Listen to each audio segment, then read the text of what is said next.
and welcome to Draw Ears with me. I'm Danny Gregory, owner of 2 Ears. I'm here with my better half. Well, hello. Nice to have you here in the room. Those ears. I know you were kind of afraid that they would be repulsive, I seem to remember. I don't know if repulsive is exactly the word. Eerie. I just hope maybe you don't repeat that exercise for a little while. Okay, I probably won't. Next week we will be drawing Nostrils? more intimate parts of the body. Yes, we'll see. Well, thanks all for joining me. And JJ here today on Draw With Me. Today we are going to be celebrating Earth Day. It always sort of seems like a kind of a 70s kind of thing to me. I don't know. I think we need Earth Day more than ever. It's true. We do. We And continue. in a strange twist of irony, there are no leaf blowers here today. It's true. Our yard is getting respite. The earth is calm. We're not being reminded of the incessant messiness of nature. Well, we do have a mulberry tree that has decided it's time to fruit. It's true. So we have this mulberry tree, and every spring it creates huge amounts of these completely worthless berries. Mulberry sounds Not worthless to the birds. I know, but it sounds like Not worthless to Twiglet. But mulberry is like a nice sounding thing, right? Mulberry. You would go around the mulberry tree. Isn't that a song? Yeah. My mulberries bring all the birds to the yard, and they're like, Yeah, I know. Mulberries. it's So a mulberries, mess. yeah. It's a mess. Birds like mulberries. And the birds fly into our windows Yeah, because they get all hopped up on mulberry mead. it's true. So yes, so then they leave deposits. All Anyway, over. so this is like as of I think I noticed them on Easter Sunday. They've risen from the depths of winter, and they will go until about the middle of June. That's true. Yes. So anyway, so we Trees are magical. Yes, it is Earth Day, and we're going to acknowledge Earth Day in a number of ways. First of all, I wanted to tell you. Well, yes, this is one way we're going to be acknowledging it. We are going to be using some sustainable paper, bamboo mixed media paper from Hahnemühle. And Hahnemühle has made this line of paper that's Naturals. nice. Yeah, naturals. It's nice on the earth. They have a bamboo one, and they have an agave one, and they have a hemp one. And I think they're really nice paper.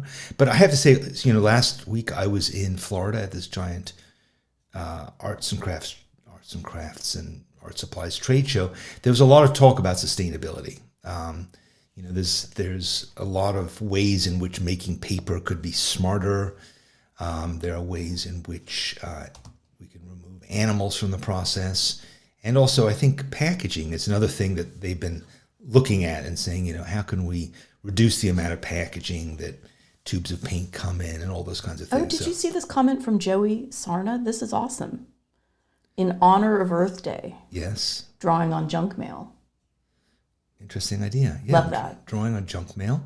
Junk mail, which some of us considered at various points in our lives to be our job, making, designing, writing so-called junk mail. Oh, please don't accredit that to us. Direct mail. We have friends who are in that business who work barely long friends and with hard. them. Barely. Excuse me. They work long and hard on making these beautiful pieces of design. But yeah, go ahead and draw on them. Ruin them. That's it. So yes, bamboo paper. Lanny seems to be interested in it. We'll see. Okay, so do we want to reveal? We have several. 2 packs, 2 blocks. Yeah, this mixed media paper is nice, and it's a large. It's a large piece. It's substantial. It's 9.5 by 12.5, and we have a couple of. We have 2. We have Hahnemühle is giving away 2. Yes, a couple. 2 blocks. A couple. We have a couple of blocks that we are going to be giving away from Hahnemühle, USA. Therefore, we can only send it to people in America. And if you'd like one, write to us at info@sketchbookskool.com and say, why on earth would you want a bamboo mixed media pen? Write to us at info@. Isn't that what I just said? Yeah, you just said sketchbookskool.com.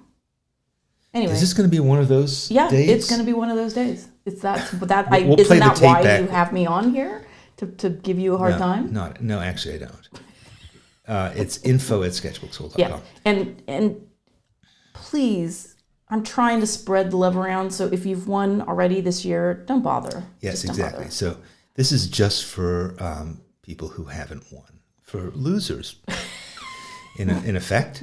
Yes. So Brand Art Yoga, who we will refer to as Bay. Anyway, Brand Art Yoga was apparently a winner of bamboo paper in the past, so that's great. Yeah, so don't enter again. Sorry. Just don't enter. Sorry, namaste. We're done.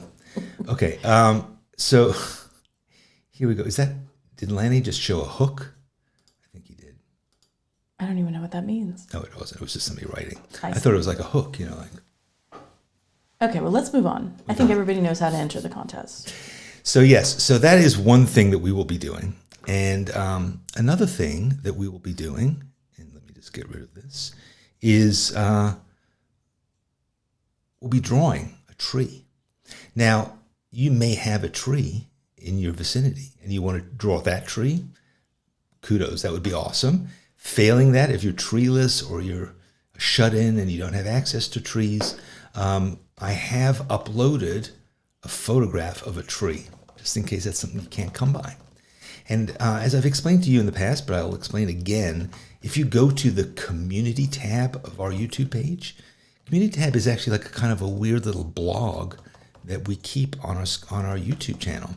And if you go there, I have posted a picture of a tree, which you can download. How do you download it? You go to it and you pull it off. So there's not a picture of a tree, but a picture of me, showing how you just click on it and drag it off onto your desktop. And there you'll have it, your very own tree. So that's what we're going to be drawing today, a tree. In whatever form, any tree you want. And if you say, you know what, I don't want to draw a tree, I would rather draw something else to do with the Earth, something on Earth. Don't draw other planets. Draw this planet. Don't draw ears. It's not Earth Day. I don't want people getting addicted to that exercise. That was a really good joke that you just blundered over. I saw somebody posted a quote and they said, "Earth without art is just eh." My joke was better. It's not Earth Day. It's Earth Day. All right. So I have been practicing. That's something I do a lot. I've drawn a lot of trees, but I thought, how do I explain how to draw trees? So I have been practicing some trees, and here. Test manual. This is some trees that I've drawn. So this is the kind of tree that you can expect to see me draw today. These are all trees in our backyard. Do you recognize these trees? Ugh, the mulberry. No, that's not a mulberry. This is that little guy in the corner, and this is a little tiny tree that has grown up against the wall. Has red leaves. No. Oh my goodness. This is our neighbor's palm tree.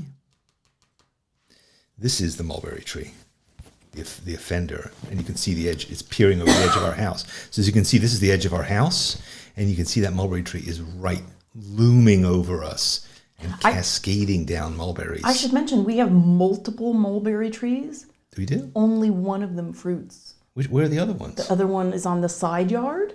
Oh, really? That big tree there. That's a mulberry tree? Okay, That's a mulberry. there you go. And that thing in the front is a mulberry. But only one of them. All right, so here we have it. While I was at it, I drew a frog. These I did not draw. Frog? Yes, I drew this. I was Sure, it's looking. not Twiggy? I was looking at Jack Law's book, and I was wondering how to draw a frog and a bird. Oh, those are cute. That's how I do this. All right, but we're not using that book. We're using this. The bamboo mixed media from Hahnemühle. A lot of people are saying they like mulberries, and Barbara's pointing out that maybe the trees are male and female. Yeah, clearly. So females are making a mess. Just saying. Just saying. Oh my goodness. Okay. Let's get that tree up here. Where are you, tree? So this is a stock tree. It's not a.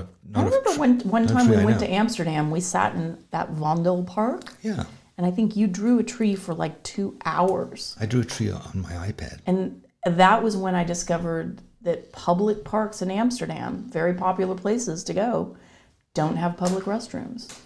Yes, it was. And it was day. it was an emergency. So you the sat joys and of drew that tree for the so joys long. of travel. It was a strike against Amsterdam, I'll tell you that. All right, so I'm going to start. I think I'm going to start by doing. So here's the thing I want to say about trees. Let me just go back and talk about trees a minute. So when you think about a tree, it can be overwhelming because there are hundreds and thousands of leaves on it and branches, and it's like, how do you approach it? That's really the thing I struggled with for a long time. Like, how do you actually draw a tree? Do you draw it leaf by leaf? In which case, as JJ said, you can spend the entire vacation sitting in a park drawing a tree. Giving leaf by your leaf. spouse a UTI. Yes. Don't do that. So, so if we look at this, Gertrude is pointing out that the negative space between the leaves are so hard to draw. Yes, it's true. They're somewhat hard to draw. I think they're hard to draw in part because they're interspersed. So if you look at this tree, you can see that there are patches of sky through the branches, through the leaves. Those are negative spaces. You can see, of course, the negative space above and below the tree. But let's not focus on that today.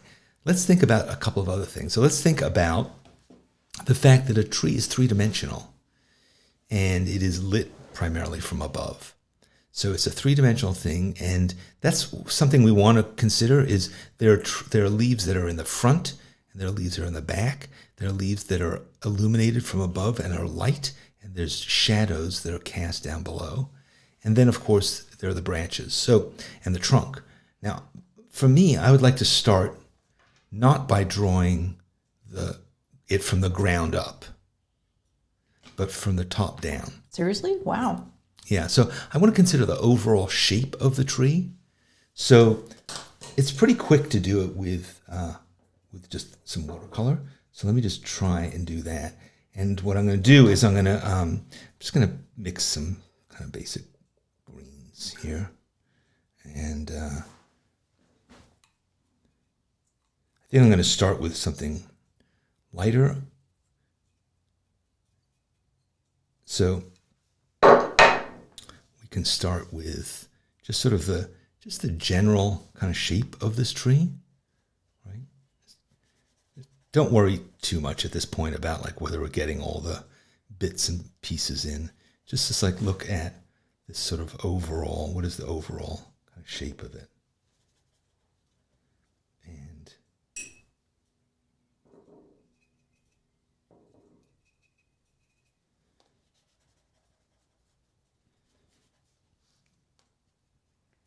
Kind of looks like the frog. And if your drawing's not going well, turn it into a frog. Who cares?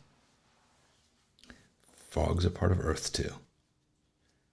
All right, so let's just say that that's the shape. It's not entirely the shape, but let's just say it is. And Strangely, kind of looks like a hippopotamus's face. everything that looks No, like no, look at it. Look at it. Yes, it's true. It's the profile of a hippo.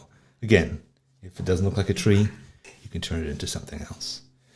And then let's just take some like Payne's gray. All right, somebody's asking about your sketchbook in watercolor in the sketchbook. How do you get it to take the paint without waving?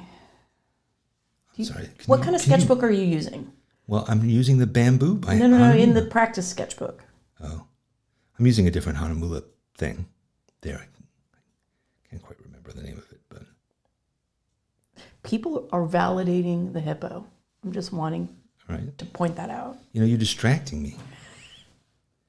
All right, so that's kind of roughly. So you see, sort of pulled it down, and then you can go in, of course, and you can just sort of, if you wanted to add some other stuff, you could do a bit of it. But what I'm trying to do is, and then I'm going to put in a bit more of a kind of a darker color to just sort of give some weight to the bottom of it. But that's a reasonable facsimile of that tree. And then if I wanted to, I could go in and sort of do some of the bits that are sticking up. But what I find, it's pretty easy with watercolor because you can just focus on that shape of, God, I feel like I'm being like Bob Ross today. Anyway. Oh my gosh, is that the Vondel Park tree on your wall? Where? Is that it? Yes. Oh, weird. Yeah, it's hanging on the wall. It's actually on the wall. Yeah. So that's kind of fair enough. You see, you've totally distracted. Everybody's talking about boars and hippos. And I hope you people are drawing trees. People, this planet is in peril. You said you could draw anything on the earth. Hippos are clearly of the earth. This planet is in peril.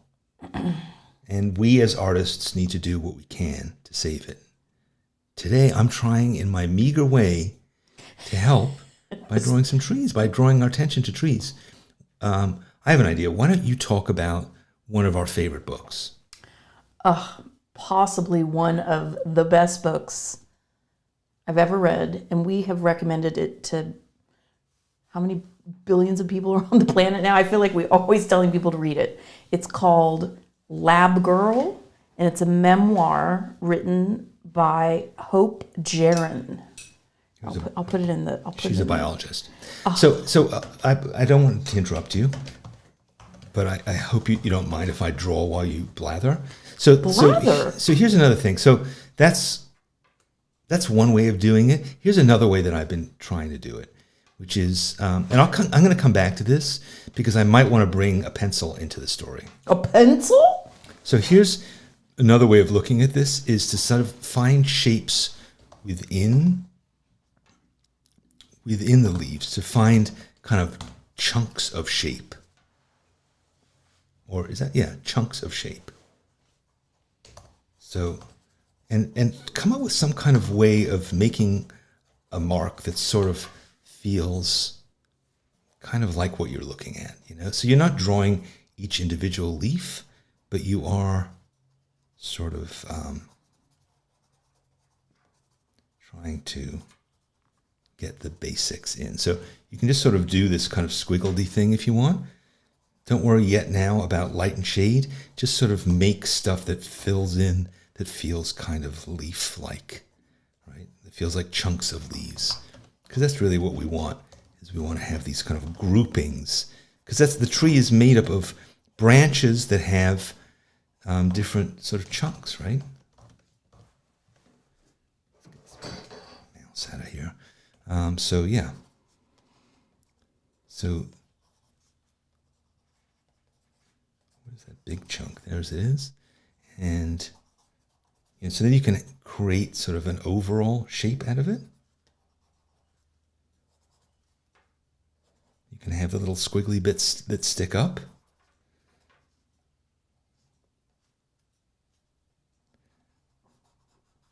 They kind of look like heart shapes. It's a tree of love. It's true. And then I like to go over some of the sections and just, I'm not really doing hatching. I'm just adding in more layers of kind of leaf stuff in order to create more of a sense of shadow and darkening it in there. And then now I'm going to put in those the branches. There's the trunk, and again, I'm not getting super fussy about it because while it's possible to stare at this tree and break it down into its pieces and really try and get each piece, and you can do that. It could be a way of drawing it and spending hours drawing this, but if you want to just capture it kind of generally, then don't obsess too much with that, with whether or not you've gotten the exact right angles to it. You know, then you can even make a different kind of mark on. Boy, I'm running out of paper. This pad is not big enough. If we should contact Joe Domeyer and say, this is a ridiculously small pad. I mean, you can't really. How am I supposed to? This earth is huge, and how am I going to celebrate it? So it's 9.5 by 11. I know. It's pretty big, actually. Yeah. So anyway, so that's sort of kind of has the feeling of that tree, you know. Could spend more time kind of thinking about every bit of it, but I think that's a legitimate representation of that tree. What do you think? Yeah, people are giving it shades of broccoli. Shades of broccoli. You people. Danny. No, now they have sunk to that level. There's another good book that I just started reading, actually recommended by our dear friend Carrie Palmer, called Braiding Sweetgrass. Anyone heard of this book? Braiding Sweetgrass? Absolutely gorgeous. What's it about? It's about how we might have lost touch with the wisdom of indigenous people who treated the environment in a way that was much kinder, with great respect, and also the fact that we have to coexist with it, not dominate it. We didn't treat our indigenous people with a lot of respect either. Well, that's part of the problem, isn't it? Another book that I think was quite good, I think you read it too, was Wilding. Is it called Wilding? Or, I think I tried to read it. I think you got into it more than I did. I think I fell off of that book. So it's about this couple in England who, he was like the lord of a manor, which sounds kind of ridiculous in this day and age, but he had inherited this huge chunk of land, which had a lot of farmers on it and stuff like that. And he decided to allow part of it, at least, to go back to its natural state, to not be cultivated at all. And that's like Biggest Little Farm. Yeah. But it was really interesting how all these animals started to come back, and all these plants that had never been known in the area or hadn't been seen for so long, just within a matter of a couple of years, started all to reappear. Danny, is that pencil a zebra? It is. So this is a thing called Zensations by Zebra. This is a thing I picked up at that trade show, and it is a pencil. It's nice and thick, and it is a mechanical pencil. They had a whole bunch of them. They come in all these different colors. I like it. It doesn't erase really well. Yeah, you can't really erase it, which is fine because I don't erase. So anyway, so now what I'm getting into these days is combining. Watercolor works really well, I find, with pencil. I just like the look of it. And I don't think I've ever heard you say such a thing before. I know. This is kind of shocking. It's the new me. Wow. It's the new me. I mean, I realize that there's a lot of artists who work in this way, whose work I really like. And I mean, Felix Scheinberger's always doing it this way. Really? With pencil? Yes. So I thought, well, the reason I rail against pencils is, and again, I like colored pencils too, is I just think that when you're starting out drawing with a pencil is an invitation to draw with an eraser. And I think that that's not a great way to learn. I think you got to commit.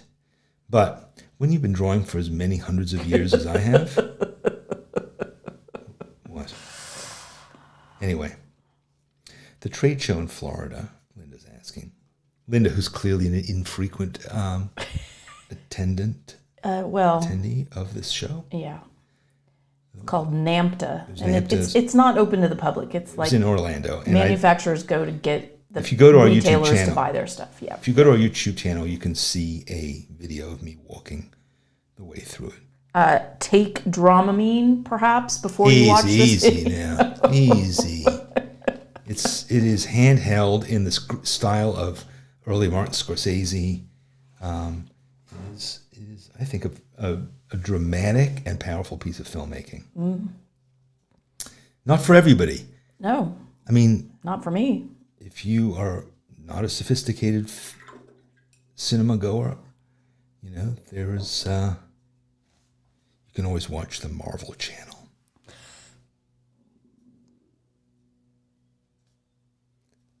Now I'm going to get some haters who love Marvel. I love Marvel too, so I'm not even sure what I'm talking about. There's room for everything. Is there? Is there really? Oh, Cromer got a headache. It was. There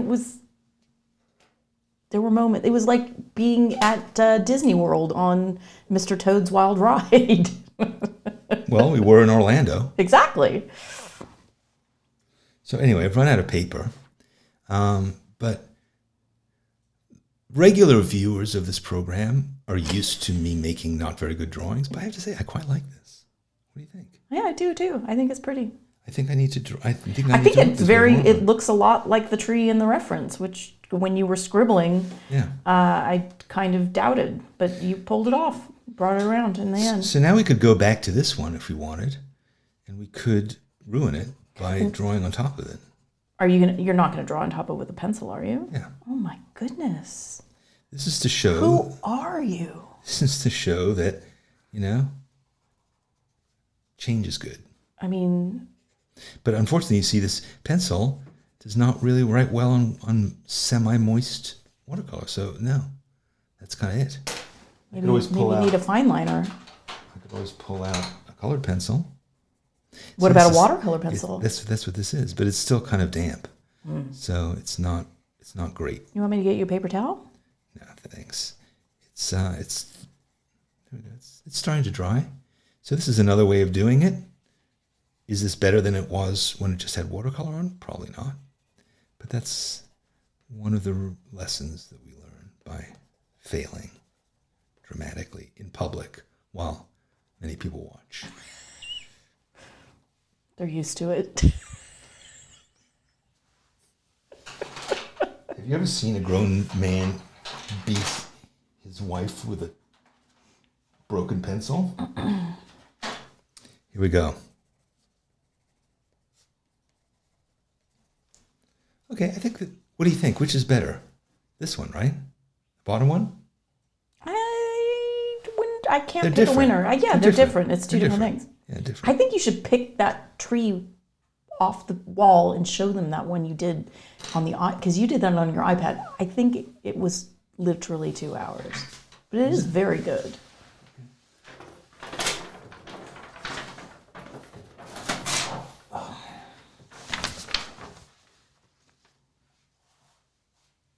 There you go. That's the iPad version of it. The reason it took so long, it's a pretty simple tree. The reason it took so long is because I did all these layers. You can see this like layers and layers of green. I mean, isn't that gorgeous? And then I did all the background trees back there. So yeah, I think that came out nicely. Yeah, I do too. So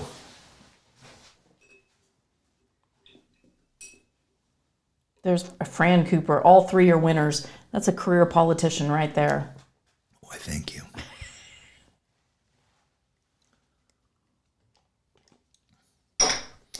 All right. I'm pretty happy with that. What are we going to do now? I don't know. Have we saved the Earth yet? Not a chance. Yeah. So, has anybody had?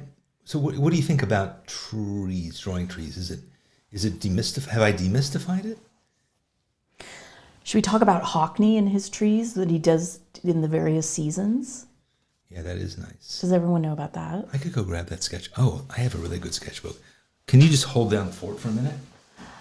Da da da da da da da da da da da. All right. And he's back. And I'm back. This is. Do you mind if I take this tree away? If you still want this reference, feel free to go download it as I've explained. But let's talk about the master for a second.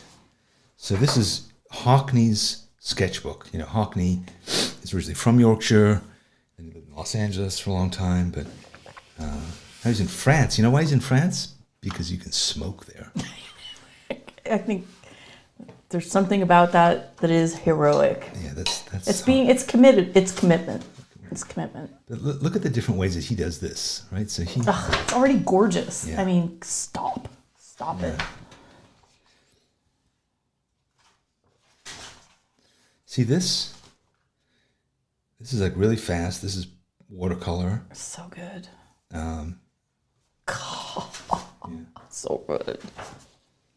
I like this too. This whole business of doing like probably the giant shape and then going in and adding the texture of the leaves. Nice way of handling it. But he's done a lot of. He did this series of paintings of this this kind of a crossroads. Might have even been something like this. Crossroads in different seasons. So the same exact location painted 4 different times of the year. Well, didn't he kind of go down the road in a vehicle with a slow-moving camera? No, he drove down the road with a vehicle with 20 high-definition cameras attached to it and filmed it from different angles, and then they all overlapped. Yeah. But I love these landscapes and the complexity of the shapes. They're just so gorgeous. Yeah. I have to say, Danny, What? his are better than yours. He's older. I can do work that's this good, but it would be too intimidating to these people. I'm dumbing it down, because I don't want everybody to say like, oh, well, of course. I mean, if I was David Hockney right now, you guys would just be sitting on your hands. I want you to draw with me. So I'm trying to make it not so good. Oh my God, it's so gorgeous. Look at how these shapes of these are just kind of like groves of trees. But yeah. So anyway, so that's David Hockney. If you don't know David Hockney, he is the greatest living painter of our time. I think. I don't think there's much question about that. I hope he continues living. He's really old. He smokes all the time. His love for his dachshunds will keep him alive. Yeah, that's true. He has a lot of dachshunds. So. No, he's just about the coolest. He really is just about the coolest. Yeah. See, this is inspired Abel to want to... No, not Abel. Who was it who said that? Yes, Gertrude wants to go out and draw hills. I think these landscapes, the big open landscapes, comparatively flat, it's very... It looks like Van Gogh, right? I mean, Van Gogh did this kind of, in south of France, I think there were a lot of this sort of landscape too. Not in Arizona. Cacti. No. You couldn't do this kind of stuff in Arizona. See, here's a tree. Here's a good example, right? So he's drawn the general shape, then went in and added some tone, darkened the trunk. Boom. 3-dimensional feeling tree. So that's Periwinkle wants to know the title. There it is. David Hockney, A Yorkshire Sketchbook. It's incredibly beautiful. Yeah. If you have a chance, always look at what David Hockney does, because he's like ahead of the curve consistently through his entire he's also always life. Does interesting stuff with technology. So this is, as I said, this is all watercolor. But again, you see how big shapes, but then these textural things and kind of random. He's not obsessing over every leaf and did he get it right. This is obviously the view from like sitting inside somewhere, right? This might be... What's the blue on the left? It might be sitting inside of a car. Like this is part of the window of the car. Oh, I see, yep. He's sitting in a parking lot. So certainly you've seen me do those kind of drawings before. That's a really beautiful one. So, but David Hockney, in the late 70s, he was doing drawings on fax machines. He was doing drawings on Xerox machines. So he would do a drawing, Xerox it, and keep breaking it down with the Xerox machine. He did these incredible collages using Polaroids that became kind of a generic thing, like you saw it in advertising all over the place. But he invented that. We would go out and he would slightly turn the camera and just take hundreds and hundreds of Polaroids and assemble a big scene. He was I think he was the first sort of fine artist to draw on the iPhone and then on the iPad. And a lot of his shows now are drawn on the iPad. And he draws, you go to these shows and they're an iPad drawing that may be blown up to be 15 feet high. And he's really showing how, this digital art can be completely a fine art tool. And, he's always ahead of the curve. He's designed sets for operas, for ballet. I can go on and on about him. So yeah, he is, D. Pashan is saying he doesn't overthink. It's true. He's responding to what he's seeing.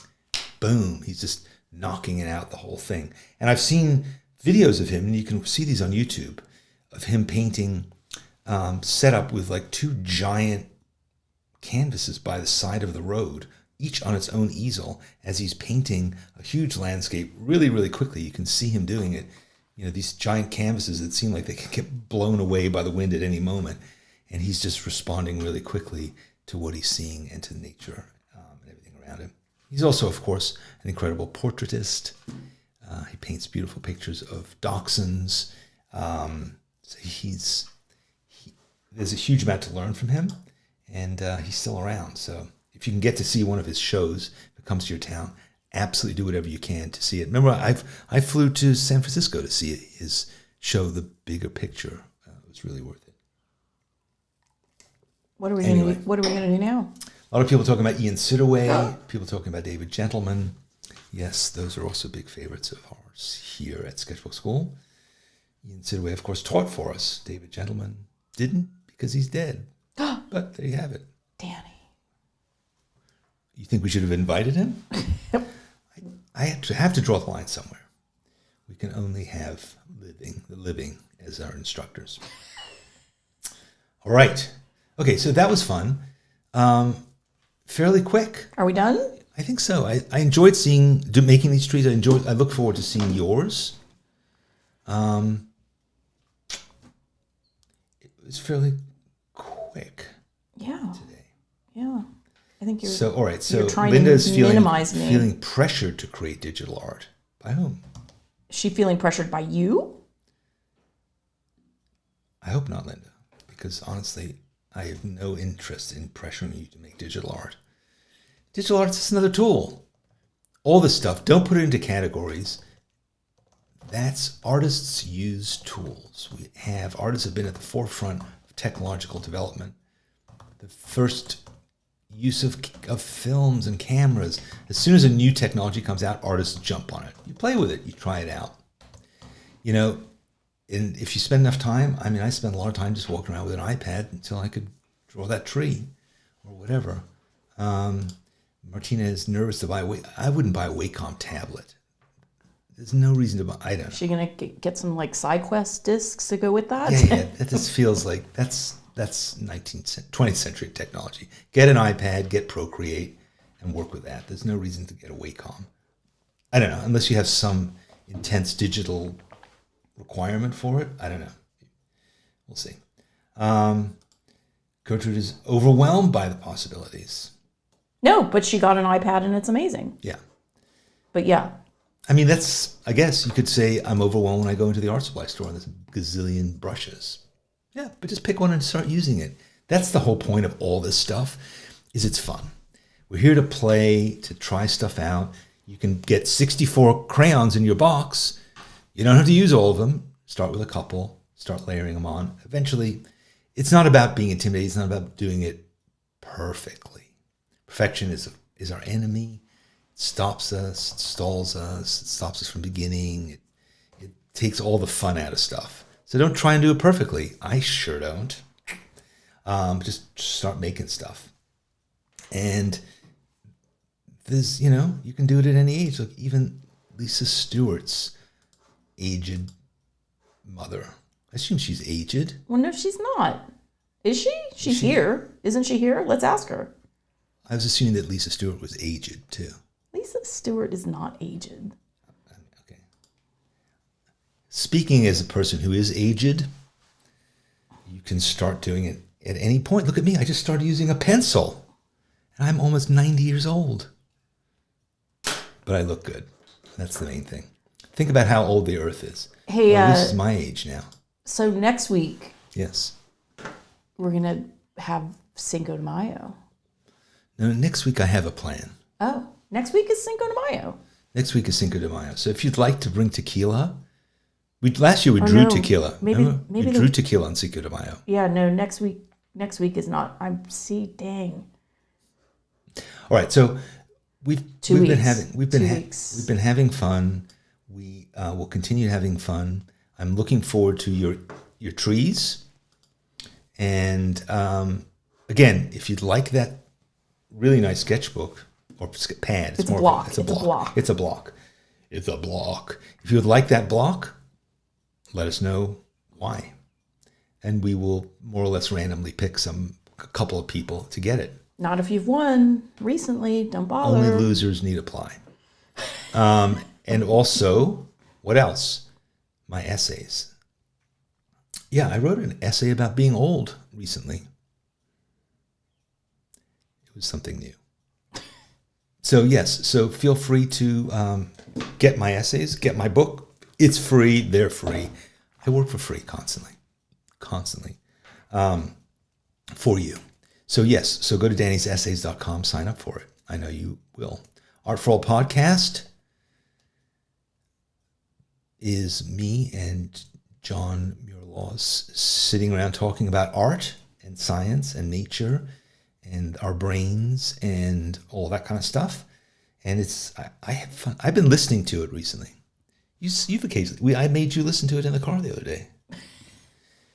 Yeah, so even JJ listened to it, so yeah. Why shouldn't you? Well, Art for All podcast, available wherever you listen to podcasts, also available here on YouTube.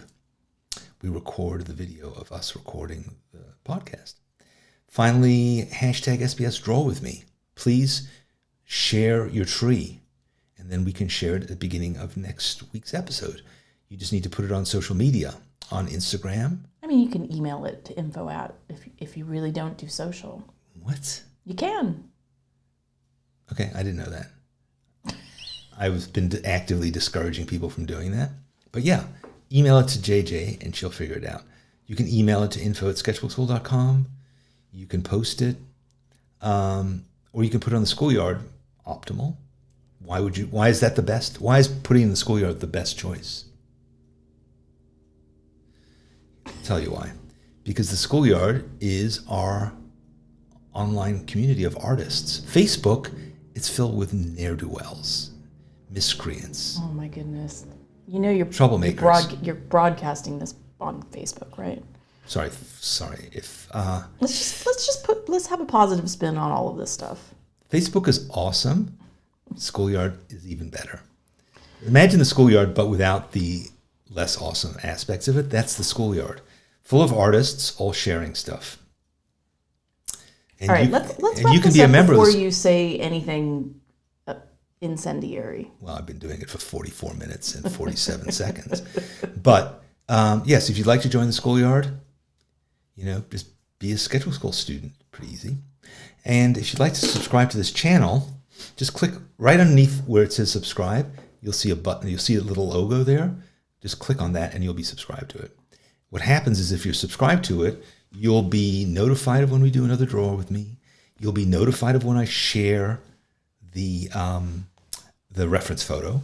You'll be notified when the new podcast comes out. You'll be notified that I care deeply about you on a regular basis.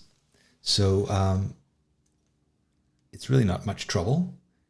It's not too much to ask for. So just do that. Where is the schoolyard?